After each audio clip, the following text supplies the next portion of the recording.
Shqipëria në kthetrat e korrupsionit, kush e shkatëron vendin? Shqipëria, një vend me pasuri natyrore të papare dhe potencial të pafund, vazhdon të mbetet peng i korrupsionit të shfrenuar dhe interesave personale të elitës politike. Në vend që të shërbejnë popullin, shumë politikan, ministra, president dhe kryeministra kanë shfrytëzuar pushtetin vetëm për të pasuruar veten dhe afërisë e tyre. Po kush janë ata që e shkatërrojnë Shqipërinë? Korrupsioni, kanceri që ha Shqipërinë. Nga vitet 90 e këtu, korrupsioni ka qenë armiku më i madh i zhvillimit të Shqipërisë.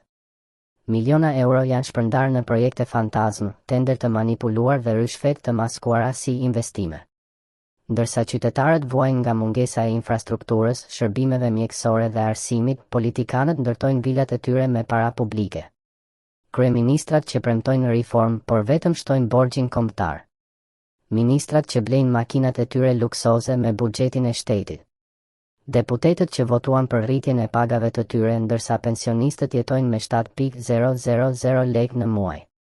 Presidentët që bën sy të verbër ndaj skandaleve dhe u bën pjesë e sistemit. Balta mbi të gjithë, emrat që nuk duhen harruar. Nuk ka asnjë parti të pastër në Shqipëri. PS dhe PD, si dy anët e së njëjtës monedhe, kanë alternuar pushtetin duke e shfrytëzuar atë. Edi Rama, në nësundimin e tij, korrupsioni në prokurime publike ka arritur kulmin. Nga Rama 1 deri te Rama 3, çdo mandate ka sjell skandale të reja. Sali Berisha, monarku i korrupsionit në vitet 90 dhe 2000, i cili e shndërrori shtetin në një makinë të shpërndarjes së pasurive për të afërmit. Ilir Meta, një figurë kontroversiale, akuzuar për abuzime dhe shfrytëzime në të gjitha pozicionet që ka mbajtur. Lulzim Basha, Gramos Ruçi, Fatmir Mediu, emra të tjerë që kanë qenë pjesë e lojës së korrupsionit. Pasojat, një komb që vuan, ndërsa politikanët festojnë. Rrugët janë të prishura, ndërsa tenderat janë të fiksuara. Spitalet mungojnë pajisje, por ministrat shkojnë për trajtime në Gjermani. Arsimi është në krizë, por deputetët dërgojnë fëmijët e tyre në shkolla private me para të vjedhura nga shqiptarët. Energjia është e shtrenjtë, por kompanitë afër qeverisë fitojnë monopole. A ka shpresë? Populli shqiptar është i lodhur nga gënjeshtrat. Zgjimi duhet të vijë nga vetë qytetarët, me protesta, me kërkesa për llogari, me një kërkesë të vërtetë për ndryshim.